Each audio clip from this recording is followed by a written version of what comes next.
নমস্কার, আবার চলে এসেছি একটা নতুন গল্প নিয়ে। ডেফিনেটলি স্পিরিচুয়াল তো থাকবে ভৌতিক। আজকে মা কামাখ্যার আরও যে কিছু কিছু ইনফরমেশনস আছে সেগুলি আপনাদের সাথে শেয়ার করব। তো অম্বুবাচী মেলা জাস্ট হলোই, 22শে জুন থেকে অম্বুবাচী মেলা ছিল। অম্বুবাচী মেলায় কিন্তু 3 দিন মা কামাখ্যার মন্দির বন্ধ থাকে। বন্ধ থাকে এবং এটা বলে যে মা নাকি 3 দিন বিশ্রাম নেয়।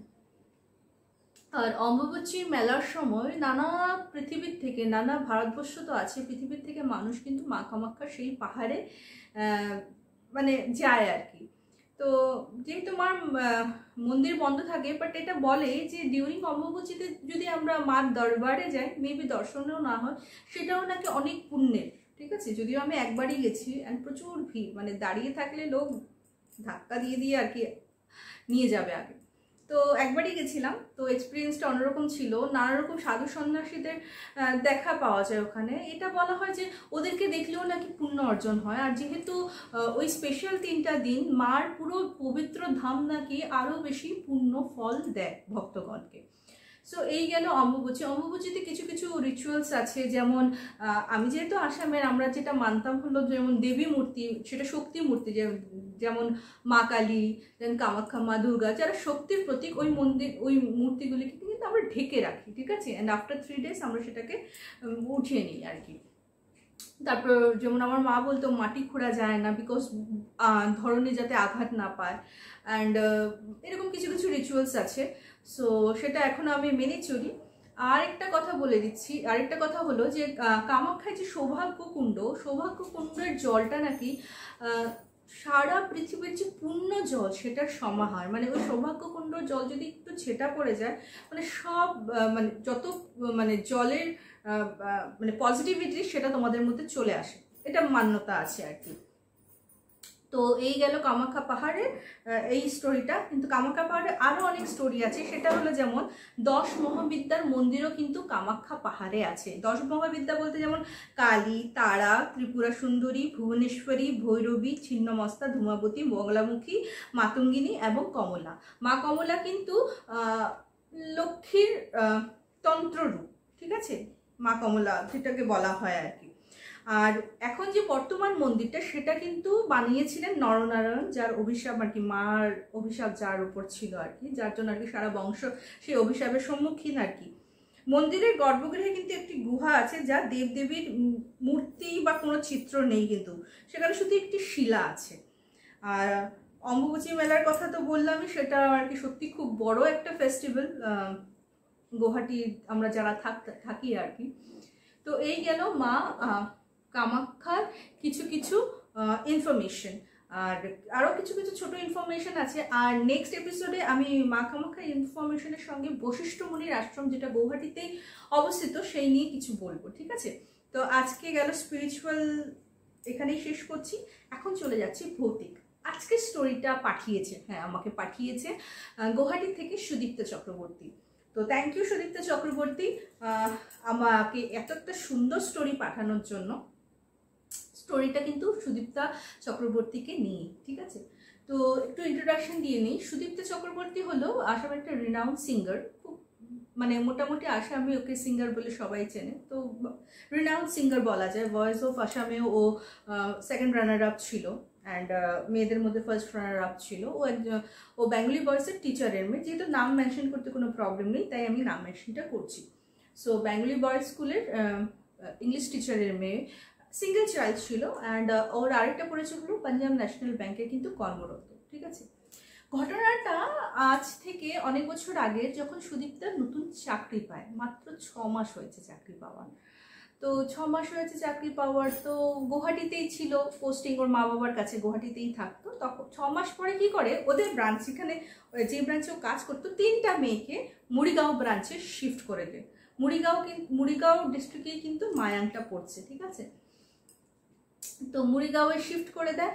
তো ঠিক আছে, 3 জনে মিলে ডিসাইড করা হলো যে 3 জন একসাথে থাকবো। আর ওই দুটো মেয়ের মধ্যে যে ওর কলিগ ছিল, ওই কলিগের রিলেটিভ ছিল। তো ওই রিলেটিভকে বলে অলরেডি একটা 2 BHK ফ্ল্যাট ওরা ভাড়া করে নিয়েছে।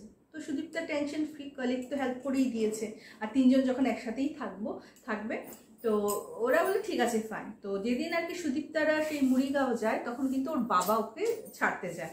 তো 2 BHK ফ্ল্যাটের একটু ডেসক্রিপশন না দিলে প্রবলেম হয়ে যাবে। ফ্ল্যাটটা কেমন ছিল, মানে দোতলায় ছিল, নিচে আর কি মালিক থাকতো, এখন নেই, তালা বন্ধ, মানে ওরা পুরো বাড়িটাতে ওরাই ভাড়াটিয়া। তো দোতলায় যাওয়ার পরে দরজাটা খোলার পরে প্রথমেই পড়ছে লিভিং রুম। লিভিং রুমের এই সাইডে মানে কোনো দরজা টরজা নেই কিন্তু, হ্যাঁ, এই সাইডে হলো রান্নাঘর। রান্নাঘরে না আছে জানলা, না আছে কিছু, একটা ভেন্টিলেটর আছে আর একটা এক্সস্ট ফ্যান। ভেন্টিলেশনের জন্য, সেটাও আবার মশা উৎপাতের জন্য কিন্তু নেট দেওয়া ঢাকা। আর একটা আছে হলো তো এক্সস্ট ফ্যান লাগানো আর কি, ওইটুকুনি ফুকা। আর কিন্তু রান্নাঘরে এনে ছোটো মোটো 3 জন, দুপুরে তো বাইরেই খাওয়া হবে, মানে অফিস ক্যান্টিনের থেকে প্রোভাইড করা হতো খালি রাত্রের খাওয়াটা। ব্রেকফাস্ট তো মানে অনেক সময় রাত্রের খাওয়াটা বেশি করে রাখা হয়ে যেত, ওটাই আর কি দিনে মানে সকালবেলা খেয়ে ওরা চলে যেত। আর দুটো এই তো গেল লিভিং রুম, দেন কিচেন রুম। আর লিভিং রুম ক্রস করলে এইরকম মুখামুখি দুটো বেডরুম, একটা সুদীপ্তার বেডরুম। আর দুটো মেয়ে একসঙ্গে থাকতো। দুটো মেয়ে একসঙ্গে কেন থাকতো, বিকজ সুদীপ্তা যেহেতু গানের জগতের মেয়ে ছিল, তো রেওয়াজ করতো, রাইট, সকাল বিকাল রেওয়াজ করতো। এখন সবার তো মেন্টালিটি এরকম না যে সকাল মানে সবাই ওই মুডেও থাকে না যে ওর গান শুনবে। তো ওটার জন্য বলছে যে তোরও ডিস্টার্ব হবে না, আমাদেরও ডিস্টার্ব হবে না, আমরা দুজন একটাতে থাকবো, তুই একটাতে থাক। তো এটা সুদীপ্তার জন্য তো ভালোই হলো। তো সেদিন যে মানে যেদিন প্রথম দিন গেল ওই দিন আর অফিস করেনি, ওই দিন তো ওই টুকটাক যা কেনাকাটা, ইউটেন্সিলস অ্যান্ড দেন ওগুলি সব কেনাকাটা করলো।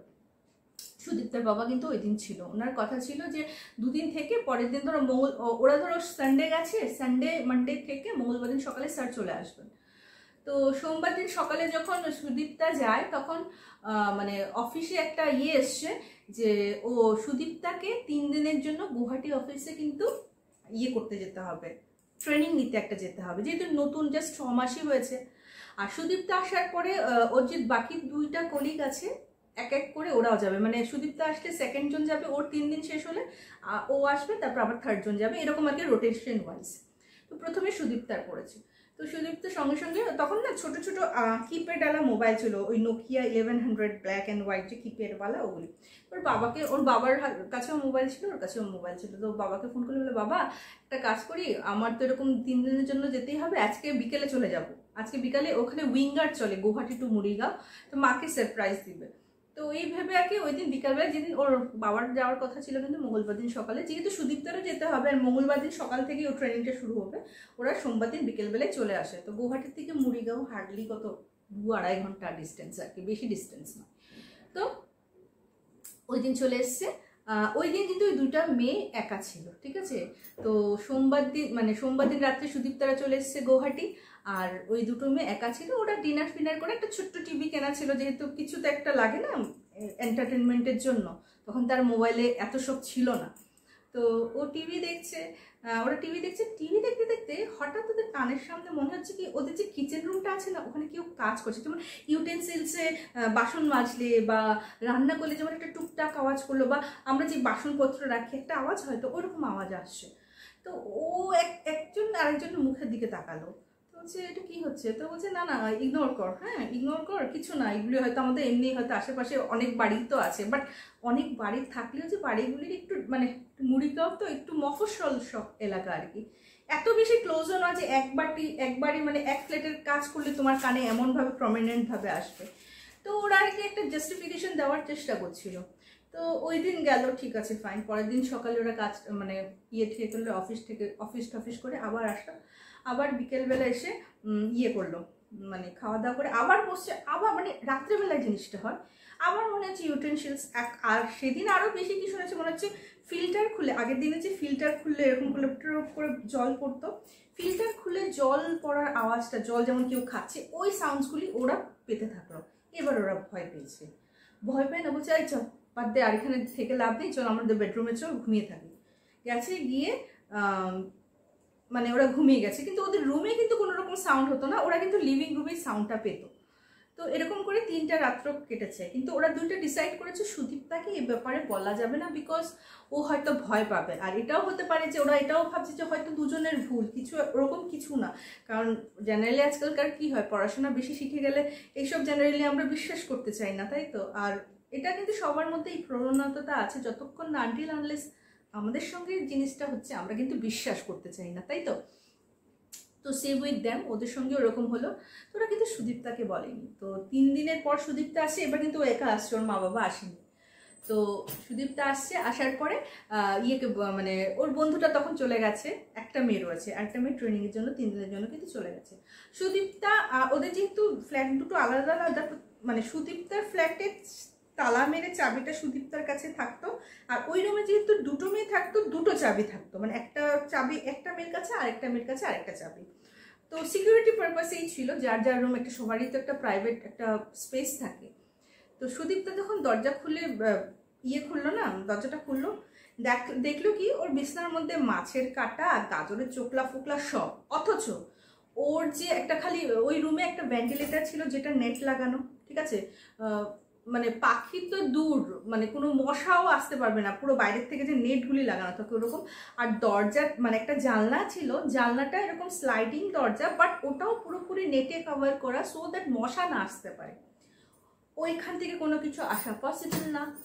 এদিকে সুদীপ্তার দরজা বন্ধ ছিল, এখান থেকে ঢোকা পসিবল না, ঘরে ইঁদুর নেই, ওদের ডাস্টবিনটা ছিল প্যাডেল আলা, মানে প্যাডেল দিলে যে ডাস্টবিনের মুখটা খুলে যায় ওই রকম প্যাডেল আলা, ঠিক আছে। ওখান থেকে তো ইঁদুর ফিঁদুর নিয়েছে, ওই ডাস্টবিন থেকে পসিবল না। দরজার ইয়েগুলি একদম মানে ইঁদুর ঢোকার মতো না, একদম পুরো ফ্লোরের সঙ্গে একদম লাগালাগি, যতটুকু ফাঁকা আছে ওটার মধ্যে ইঁদুর ঢুকনেওয়ালা না। আর ইঁদুর ঢুকলে ওর নেবে কি করে, ডাস্টবিন তো সবসময় বন্ধই থাকে। ও তো মানে অনেক রাগ উঠে গেছে, মানে সারাদিন অফিস করে এসে এইগুলি পরিষ্কার করবে। তোর যে কলিগটা ছিল, যে সুদীপ্তা তুই একটা কাজ কর, তুই কাজগুলি কর, আমি বরং রান্নাটা করে নিই। তো ও তখনও কিন্তু কিচ্ছু বলেনি। সো পরিষ্কার টরিষ্কার করে চান টান করে ডিনার করে বলে আজকে বহুত টায়ার্ড আছে, তাড়াতাড়ি ঘুমিয়ে যায়। তো ওই কলিগটার রুমে সুদীপ্তা রুমে ওই দিন ফার্স্ট কিন্তু ওই রুমে সুদীপ্তা একা ঘুমাচ্ছে, এর আগে কিন্তু ওর বাবা ছিল। ঠিক ঘুম তো প্রচন্ড টায়ার্ড ছিল, ঘুমিয়ে গেছে। ঠিক 12:30 একটার সময় চোখটা না একটা আওয়াজে খুলে গেল। ওর রুমে কিন্তু ক্যাম্প খাট ছিল, ক্যাম্প খাট মানে সিঙ্গেল খাট হলেও মানে দুজন ঘুমানো যায়, মানে স্যার আর ও একসঙ্গে ঘুমিয়েছিল, বাট অত বড়ও ছিল না ছোটও ছিল না, একটা মিডিলে ছিল, মানে 4 পাশে রাউন্ড করে ঘোরা যায়। ও শুনছে কেউ যেন চপ্পল দিয়ে যেমন ছেঁচড়িয়ে হাঁটলে একটা যে সাউন্ড হয়, ওই সাউন্ডে কেউ ওর আশেপাশে গোল গোল করে মানে ঘুরছে। তো ও ভয় পেয়ে গেছে, ও না মোবাইলটা এরকম করে হাতে নিয়েছে। হঠাৎ শুনছে ওর এখানে একটা পার্সোনাল গোদরেজ ছিল, ছোট গোদরেজের নোটটা করে খুললে যেমন একটা আওয়াজ হয়, মনে হচ্ছে গোদরেজটাকে এরকম করে খুলেছে, গোদরেজটা খোলার একটা আওয়াজ হয়। কিন্তু ও যখন দেখছে ওর রুমে একটা ডিম লাইট জ্বলানো ছিল, ও কাউকে কিন্তু দেখছে না, অথচ শব্দগুলি ও মেহসুস করছে, ও বুঝতে পারছে শব্দগুলিকে, শুনছে। যখন মানে দেখছে গোদরেজটা কিন্তু লাগানোই, নবসের জায়গায়, বাট মনে হচ্ছে গোদরেজটা মানে পুরো সাউন্ড পাচ্ছে, এরকম করে নবসটা কেউ খুললো, দরজাটা কেউ এরকম করে গডরেজের পাল্লাটা খুললো, বাট কোনো মানে মানুষ কিন্তু নেই, গডরেজে বন্ধই আছে। তারপর হঠাৎ শুনলো যে সিটকানি, যে দরজা সিটকানি টাক করে খুললে যে আওয়াজটা হয়, ওই আওয়াজটা হলো দরজা খুললে যে আওয়াজটা হয়, ওই আওয়াজটা হচ্ছে, কিন্তু দরজা বন্ধই আছে, সিটকানিও ওরকম তোলা। ভয় পেয়ে গেছে, কারণ সুদীপ্তা এরকম এর আগে একা কোনোদিনও থাকেনি, আর ফার্স্ট এক্সপিরিয়েন্সটা এত ভয়ানক হবে ও কিন্তু বুঝতে পারেনি। ও ওই কলিগটাকে ফোন করেছে, ফোন করে চলছে, ও ফোন উঠাচ্ছে না, ও ফোন করেই চলছে, ফোন উঠাচ্ছে না। তো এরকম করে আচ্ছা আরেকটা কথা বলতে ভুলে গেছি, ওদের ফ্ল্যাটের কিন্তু সামনে একটা কীর্তন ঘোষা নাম ঘোষা আছে। কীর্তন ঘোষা হলে অ্যাসামিজদের শঙ্করদেব মাধবদেবের নামঘর হয়, মানে যেমন আমাদের কাছে চৈতন্য মহাপ্রভু, ওখানে শঙ্করদেব, ওখানে কীর্তন নাম ঘোষার গান গাওয়া হয় ভোর 4টার সময়, নাগারা গীত হয়। যেমন এখানে মানে ভোর 4টায় যেমন ফজরের আজান দেয়, নামাজ পড়ে, ঠিক তেমনই কীর্তন ঘোষাও ভোর 4টার থেকে ব্রহ্ম মুহূর্তে নাম গান শুরু হয়। তো ওটার পাশেই ছিল, মানে ওটা সকাল বিকাল যে হতো না, ওটা শুনতে পেত। তো 12:30 একটা সময় তো ও জেগে গেছে, ও এরকম করতে 3:45 বেজে গেছে। ঠিক যখন 4টা বাজে ওই নাগারা গীত বাজানো শুরু হলো, মানে শঙ্করদেবের ওখানে বরগীত গাওয়া শুরু হয়ে গেল। যেই ওখানে বরগীত গাওয়া শুরু হয়ে গেল, সব চুপ, পিন ড্রপ সাইলেন্ট, মানে এতক্ষণ যে এত হুড়স্থুল হচ্ছিল, কিচ্ছু নেই, কোনো আওয়াজ নেই, স্টপ। ও সাহস সঞ্চয় হলো, যেহেতু ঠাকুরের নাম কানে চলে গেছে, ও জানে যে ভোর হচ্ছে, ও মোবাইলটা নিয়ে দৌড়ে ছিটকে বাইরে বেরিয়ে কলেক্টর ওখানে দরজাটাকে নক করলো, ঠাক ঠাক ঠাক, খোল, এসএমএস বলছিল। তো কলেক্টর খুললো, খোলার পর বলছে কি হয়েছে সুদীপ্তা? তো বলছে আমি তোকে এত মানে ফোন করছি, তুই একটা তুলার প্রয়োজন মনে করিস না? পাশের মানুষ যদি মরে যায় তুই তো মানে কি হবে তাহলে, একসঙ্গে থেকে কি লাভ? তো বলছে তুই আমাকে ফোন করেছিলি? বলে হ্যাঁ দেখ তো। ফোন খুলে দেখে যে সত্যি 60টা মিস কল ছিল। তো ও বলছে না রে সুদীপ্তা, আমি যদি জানতাম ডেফিনেটলি তোর হেল্প করতাম, আমি বুঝতেই পারিনি তুই আমাকে ফোন করেছিস। তো সুদীপ্তা মেয়েটাকে সব খুলে বলল। তো সুদীপ্তার কথা শুনে সুদীপ্তার অ্যাবসেন্টে ওরা দুজন যা যা মানে মেহসুস করেছিল সব সুদীপ্তাকে বলে দিল। তখন সুদীপ্তা একটু খেপে গেছে ওর উপর। বলছে তোরা যখন জানতিস এরকম অ্যাক্টিভিটি হয়, ডোন্ট ইউ থিঙ্ক তোদের একটু আমাকে ইনফর্ম করা উচিত ছিল? মেয়েটা বুঝতে পেরেছে, মেয়েটা ওকে সরি বলেছে। ভোর 6টার সময় সুদীপ্তা সুব্রত স্যার মানে ওর বাবাকে ফোন করে। স্যার এত ভালো মানুষ ছিলেন না, স্যারের কিন্তু অনেক স্টুডেন্ট ছিল, ইভেন মুড়িগাঁওয়ে অনেক স্টুডেন্ট ছিল। এই এত ভালো মানুষ ছিলেন বলেই হয়তো ভগবান ওনাকে হেল্প করেছেন। ও মানে সব তো আর বাবাকে তখন বলা যায় না। তো বলছে বাবা আমি এক্ষুনি এই ঘরটা ছাড়ব। তো বলছে যে কেন ছাড়বি? তো বলছে না কিছু একটা প্রবলেম হয়েছে, তুমি ইমিডিয়েট আসো আর তুমি আমাকে একটা ঘর দেখে দাও। তো স্যার মানে পুরো ডিসাইডেড মুড়িগাঁও যাওয়ার জন্য উনি উইঙ্গারে উঠেছেন আর ফোন করছেন স্টুডেন্টদের মুড়িগাঁও যারা যারা আছে, বলে তোরা আমার মেয়ের জন্য একটা 1 BHK ফ্ল্যাট দেখিয়ে নেয়।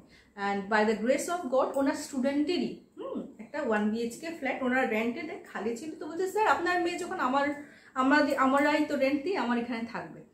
তো ওই পেয়ে গেছে। সঙ্গে সঙ্গে যখন স্যার গেলেন সুব্রত স্যারকে সুদীপ্তা সব খুলে বললো। তো স্যার বলছে না না ইম্পসিবল, এরকম করে থাকাই যায় না। আর ওই মেয়েটাও না ভয় পেয়ে গেছে। ওই মেয়েটা বলছে যে ঠিক আছে তোরা যা, আমিও থাকবো না এখানে একা, ও আসুক তারপর আমি অন্য জায়গায় বন্দোবস্ত করছি, আর আমি আমার রিলেটিভের বাড়িতে চলে যাব। তো এরকম করে আর একজনের তো ওরকম অত কিছু ছিল না, যাই হোক একটা ছোটা হাতি করে সুদীপ্তার ক্যাম্প খাট ফাট ছিল ওগুলি করে ওই 1 BHK ফ্ল্যাটে নিয়ে যাচ্ছে। আর ওই পাড়া একটা গলি ছিল, তো গলির মধ্যে একটা মুদিখানা ছিল। তো স্যার একটু স্মোক করতেন। তো স্যার বলছে সুদীপ্তাকে যে তুই একটু দাঁড়া আমি একটা সিগারেট কিনে নিই। তো ওই মুদিখানার দোকানে গেছে। তো মুদিখানার লোকেরা তো একটু দেখলে একটু গল্প গুজব, নতুন লোক দেখলে গল্প গুজব করতে একটু চলে আসে। তো বলছে কোথায় আপনারা, কোথায় নতুন নাকি? বলছে নতুন না, এরকম আমার মেয়ে থাকতো ওই বাড়িতে, তো এখন আবার ছেড়ে চলে যাচ্ছি। বলছে মেয়ে থাকতো কোন বাড়িতে? বলছে ওই বাড়িতে। ও মুদিখানার দোকান থেকে একটু বেরিয়ে দেখে ওই বাড়িতে? বলছে হ্যাঁ ওই বাড়িতে। আরে আপনারা জানেন না ওই বাড়িতে তো কেউ থাকতে পারে না, কোনো ভাড়াটিয়া থাকতে পারে না। বলছে না আমরা তো জানি না, আমাদেরকে তো কেউ বলেনি। তখন দোকানদারই বললো, দোকান মানে মুদিখানার লোকটা, যে অ্যাকচুয়ালি মানে খুব প্যাথেটিক একটা ইনসিডেন্ট আছে, যে ওই বাড়ির যে ল্যান্ডলেডি ছিল উনি মানে সুইসাইড করেছিল, স্লিপিং পিল খেয়ে না, উনি সুদীপ্তার ঘরে যে পাখাটা ছিল ওখানেই আর কি উনি সুইসাইড করেছিলেন। অ্যান্ড অ্যাকচুয়ালি ব্যাপারটা কি হচ্ছে, ওনার ছেলে মেয়ে যারা ছিল সব বাইরে চলে গেছে চাকরি করতে, হয়তো পয়সা পাঠাতো, কিন্তু বৃদ্ধা না একাকিত্বতে জর্জরিত হয়ে গেছিল। একটা মানুষ একা থাকতে পারে না, স্পেশালি একটা এজে গিয়ে। হ্যাঁ একটা এজ আমাদের চলে আসে যেখানে মনে হয় একজন সঙ্গী থাকুক যাদের সঙ্গে আমি কথা বলতে পারি।